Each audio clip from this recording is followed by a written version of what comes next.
le grand mérite de voir le grand tzaddik hier, Yanouka. Il faut comprendre que, c'est un beaucoup qui n'a pas compris ce qu'il a dit, mais rien que pouvoir voir la face d'un homme pareil, ça éclaire énormément la neshama. Baruch Hashem.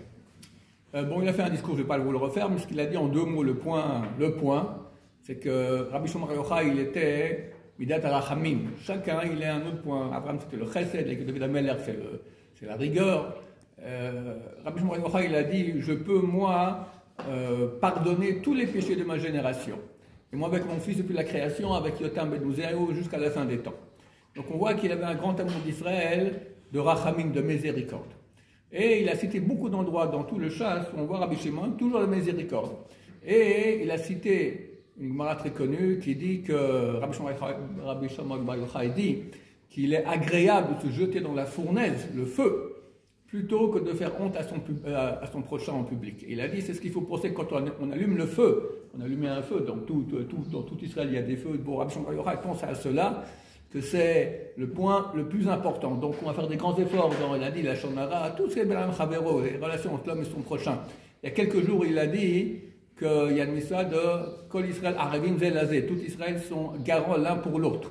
Il a dit c'est pas suffisant, il ne faut pas être Arevim Zelazé, l'un pour l'autre, mais Zebazé, l'un dans l'autre. Il faut qu'il y ait une union terrible. Il a dit que tant qu'il n'y aura pas ça, il n'y aura pas Mashiach. Comprenez un peu où on se trouve là, Bezrat Hashem.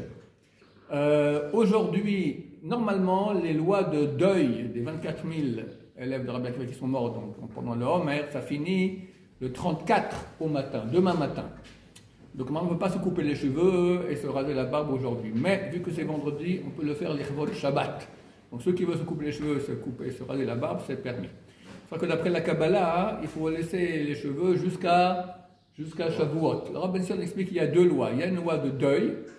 Quelqu'un qui est en deuil, il ne peut pas se couper les cheveux. Puis il y a une loi de dinim, une loi de rigueur.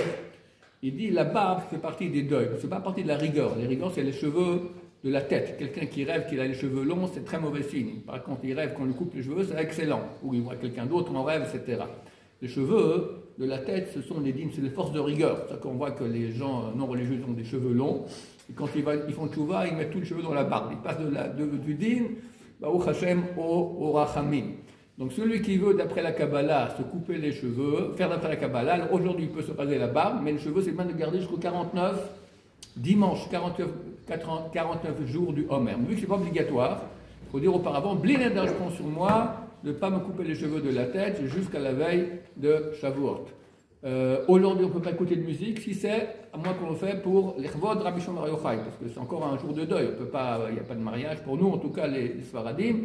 La seule chose qui est autorisée aujourd'hui, c'est couper les cheveux, l'Ichvod Shabbat. Pas le reste des lois de deuil qui ne finissent que Shabbat. Baruch Adonai, la Olam, Amen ve Amen.